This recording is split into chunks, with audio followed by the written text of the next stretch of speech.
अस्सलाम वालेकुम। नई हुकूमत के रोज़ाना के इक़दामात उसके लिए शर्मिंदगी का बाइस बनती है और अवाम में तशवीश की लहर दौड़ जाती है।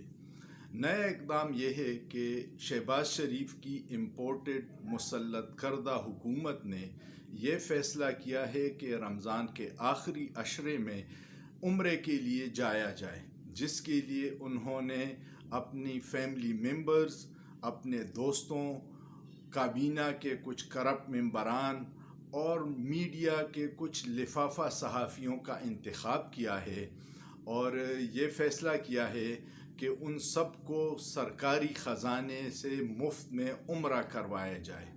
जिसके लिए पहला काम तो ये किया है कि PIA के बोइंग 777 जहाज़ का कहा हुआ है कि हमें वो चाहिए। मैं आपको बताऊं कि 777 बोइंग जहाज़ जो PIA का है, उसके 1 घंटे का ख़र्चा $28,500 है, जो दिन के हिसाब से करोड़ों में बनता है। और आजकल PIA का उम्रा सीज़न चल रहा है।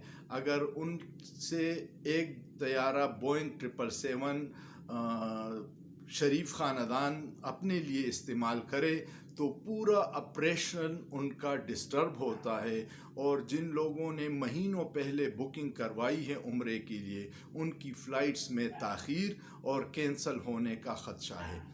अब ये हुकूमत अपने लिए भी शर्मिंदगी का बाइस बन रही है और अवाम ये सोच रहे हैं कि टैक्स के पैसे से मुफ्त के दौरे और उम्रे करना क्या इनको ज़ेब देता है।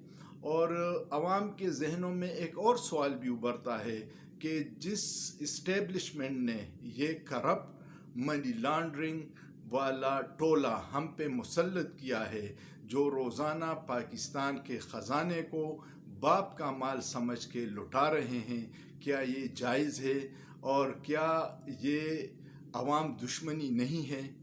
इमरान खान के 3.5 साला दौर में उन्होंने कभी भी PIA का स्पेशल जहाज़ इस्तेमाल नहीं किया। उन्होंने हमेशा कमर्शियल फ़्लाइट इस्तेमाल की या छोटा तैयारा इस्तेमाल किया।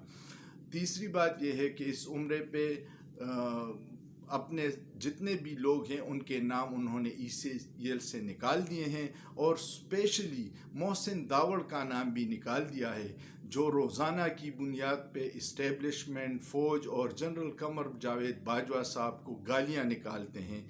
तो इससे भी अवाम के जहनों में एक बात जा रही है कि अवाम के टैक्स के पैसों से उन लोगों को अयाशियाँ करवाई जा रही है जो हमारे मुअज़्ज़ज़ इदारों को सरेआम गालियाँ देते हैं। तो क्या ये रवैया बेहतर है, दुरुस्त है?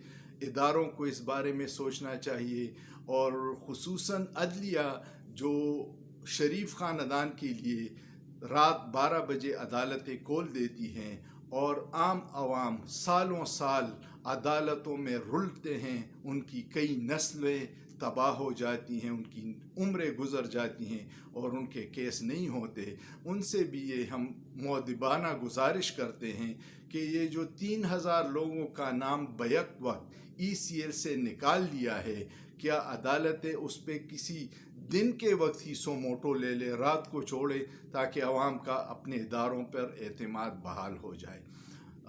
मैं फिर से कहूँगा कि आवाम के पैसे आवाम के लिए है, उस पर पानी की स्कीमें चलाइएगा, हेल्थ सेक्टर में काम कीजिएगा और ये इसके लिए नहीं है कि जो सहाफ़ी आपकी चमचागिरी करे आप उनको बिठाएं और उम्रा पे ले जाएं। इस पे सोचिएगा। अगर आपको ये वीडियो पसंद आए तो बराए मेहरबानी मेरे इस चैनल को सब्सक्राइब कीजिएगा और अपने दोस्तों के साथ शेयर कीजिएगा। शुक्रिया।